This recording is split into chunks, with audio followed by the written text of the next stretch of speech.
The old house groaned under the weight of another swing of my sledgehammer.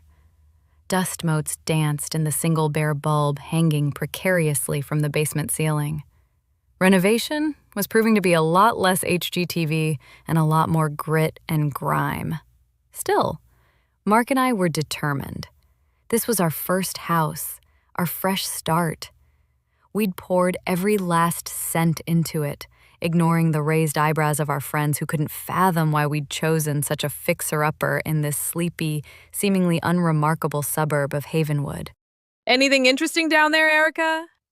Mark's voice echoed from the top of the stairs, laced with a playful exasperation. He knew I had a habit of getting distracted by the artifacts we unearthed. Just the usual cobwebs and wait a minute, I called back, my voice tightening.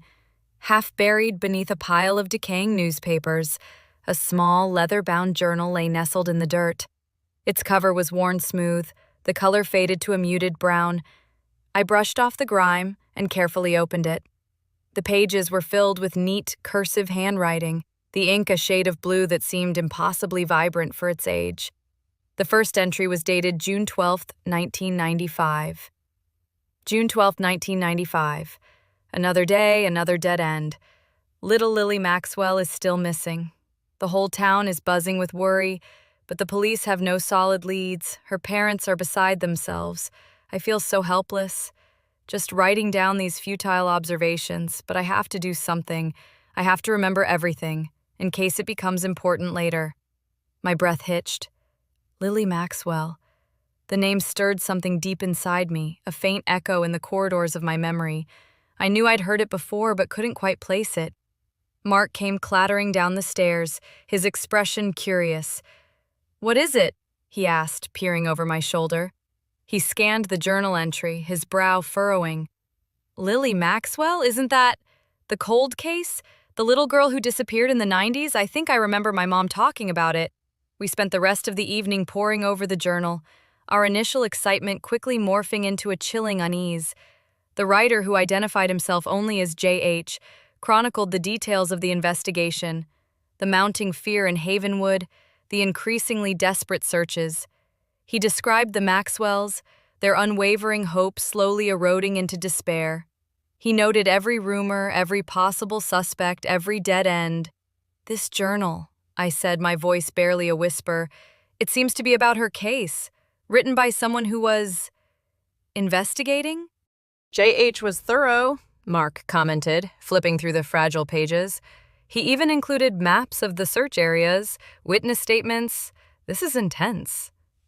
One entry, dated August 5th, 1995, sent a shiver down my spine. August 5th, 1995. I keep coming back to the house. The Maxwells used to live at 14 Oak Street. The neighbors say they were a normal family, happy even. Now that the Maxwells moved away, the house is empty. But something feels wrong. I can't shake the feeling that the answers are hidden within those walls. I sneaked inside today, just for a moment, just to look around. There's a cold spot in the basement, near the old storage room, a cold spot that shouldn't be there. I gasped, my hand flying to my mouth. 14 Oak Street, that's our house, Mark. That's this house. The next day, the renovation was forgotten. We were amateur detectives, armed with J.H.'s journal and a growing sense of dread. We started with the basement, meticulously examining every inch of the storage room. It was a small, windowless space, its concrete walls damp and cold. I definitely felt that cold spot. There was nothing remarkable about it, just some old shelving units and a lingering smell of mildew. "Maybe he was just imagining things," Mark said, running a hand through his hair. He looked as unnerved as I felt. "Or maybe he didn't find anything," I countered, my gaze sweeping across the room. "Maybe whatever was here was removed a long time ago." We continued our search, widening our scope to include the entire house. We checked behind wallpaper, under floorboards, in the attic. We found nothing. But the journal entries continued to haunt us, each one a chilling reminder of the tragedy that had unfolded within these very walls. One entry, dated September 10th, 1995, mentioned a neighbor, Mrs. Abernathy, who claimed to have seen a strange car parked outside the Maxwell house the night Lily disappeared. September 10th, 1995. Mrs. Abernathy insists she saw a dark blue sedan parked across the street from the Maxwell's house on the night of Lily's disappearance. She couldn't identify the make or model, but she remembers the color vividly. She says the driver was a man, but she couldn't see his face. She thought it was odd because the car wasn't familiar, and it sat there for hours with its lights off. Mrs. Abernathy, Mark mused, I think she still lives in the neighborhood, in that little cottage on Willow Creek Lane. We found Mrs. Abernathy tending her rose bushes, her back stooped with age. She was a small, frail woman with piercing blue eyes that seemed to see right through us. We introduced ourselves and explained our interest in the Lily Maxwell case. Her expression hardened, and she gripped her gardening shears a little tighter. That was a long time ago, she said, her voice raspy. A terrible thing. Best to let sleeping dogs lie.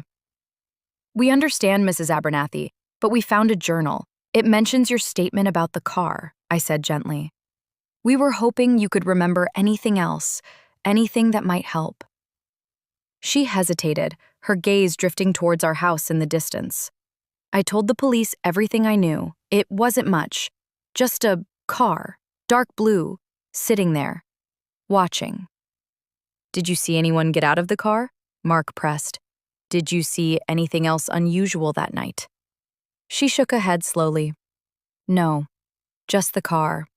But there was something else. Something I didn't tell the police.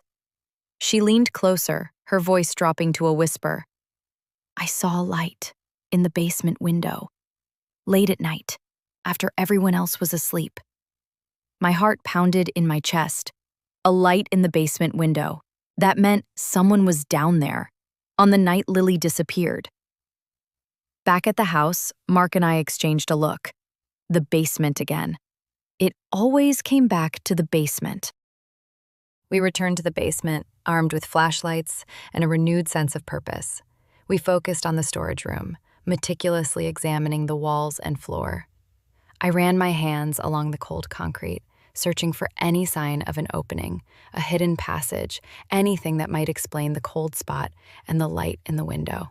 Maybe there was a window at one point, and it was covered up? Mark suggested, tapping on the wall with a hammer. Let's try this wall. He swung the hammer, and a chunk of plaster crumbled away, revealing nothing, just more concrete. Disappointment washed over me. We were chasing shadows, grasping at straws. Wait, Mark said, his voice suddenly sharp. He pointed to a section of the floor near the wall. The concrete, it's a different color here, and the texture is off. I knelt down, running my fingers over the surface. He was right. It was subtle, almost imperceptible, but the concrete in this small area was smoother, newer than the surrounding floor. It was as if someone had patched it up, filled in a hole. Get the jackhammer, I said, my voice trembling. I think we've found something. The jackhammer roared to life, shaking the entire house. Dust filled the air, stinging our eyes and coating our lungs. Slowly, painstakingly, we chipped away at the concrete, revealing a dark, gaping hole beneath. The air that rushed out of it was thick with the smell of mildew and decay. We shone our flashlights into the hole, illuminating a narrow, dirt-lined tunnel. It sloped downwards, disappearing into the darkness. My heart pounded in my chest. This was it. This was where Lily Maxwell had been hidden. I'm going in, I said, my voice barely audible above the ringing in my ears. Mark grabbed my arm, his expression filled with concern. Erica, are you sure? This could be dangerous. We should call the police. No, I said, shaking my head. We're too close. I have to know. I have to see what's down there. I grabbed a flashlight and squeezed into the tunnel, crawling on my hands and knees. The air was thick and heavy, and the silence was deafening. The tunnel twisted and turned, leading me deeper and deeper beneath the house. The dirt walls were damp and cold against my skin. I felt a growing sense of claustrophobia, a primal fear of being trapped in the darkness. Finally, the tunnel opened into a small underground chamber. The beam of my flashlight swept across the space, revealing a scene that would forever be etched into my memory. There was a small cot in the corner, covered in tattered blankets.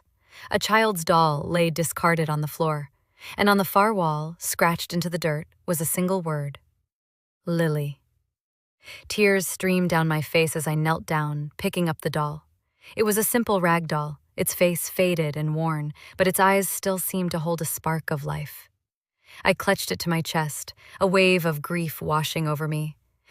Lily, I whispered, my voice breaking. Oh, Lily. And then, a jolt. A memory, sharp and clear, pierced through the fog in my mind. A memory of a small girl playing with a rag doll in a dark, underground room. A memory of a shadowy figure looming in the doorway. The truth hit me like a physical blow, knocking the breath from my lungs. I stumbled backwards, my hand flying to my head. The room spun around me, the walls closing in. I was Lily Maxwell. I was the missing child. My mind flooded with fragmented memories, the abduction, the dark tunnel, the years of captivity, and then the escape. A desperate, frantic flight through the woods, a chance encounter with a kindly couple who took me in, gave me a new name, a new life. Erica. I had blocked it all out, buried it deep within my subconscious, a defense mechanism against the trauma of my past. But now, it was all coming back, crashing down on me with the force of a tidal wave. I remembered my parents, their faces blurred, but their love still palpable.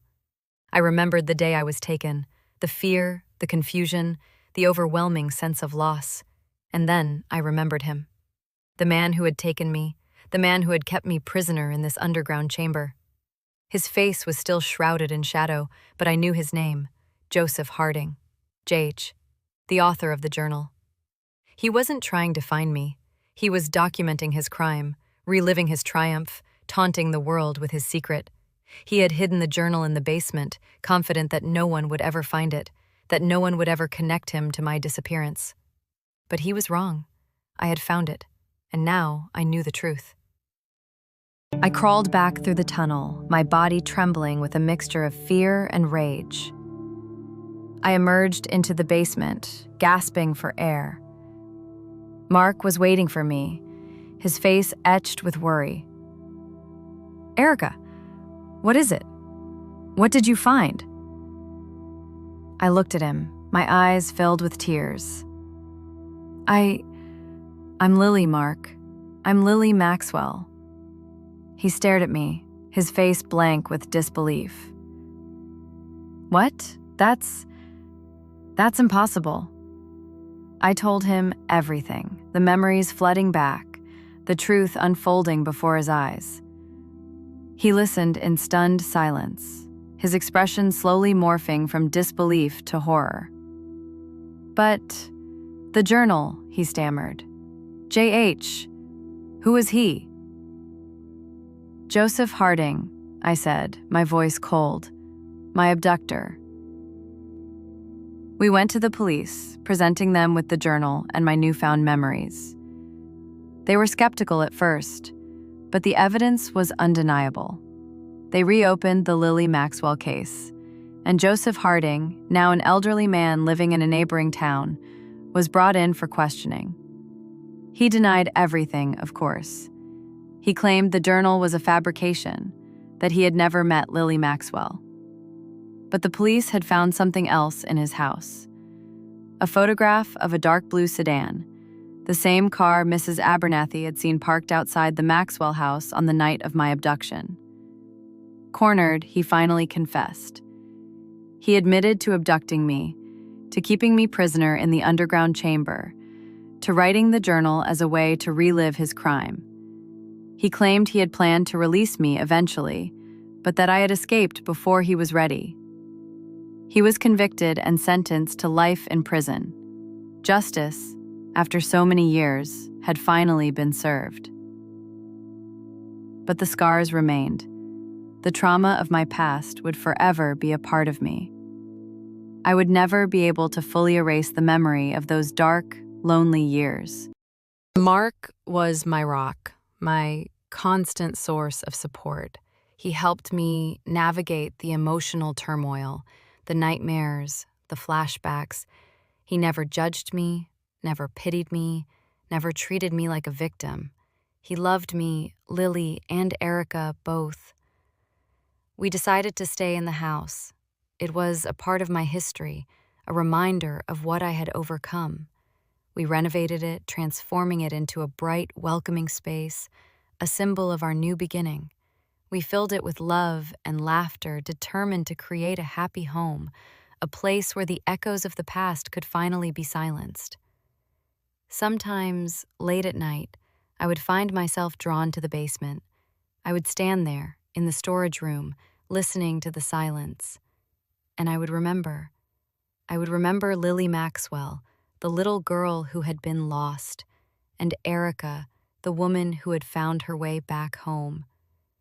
And I would know that even in the darkest of places, hope can still bloom, that even after the longest night, the sun will eventually rise, and that even the deepest wounds can, with time and love, begin to heal.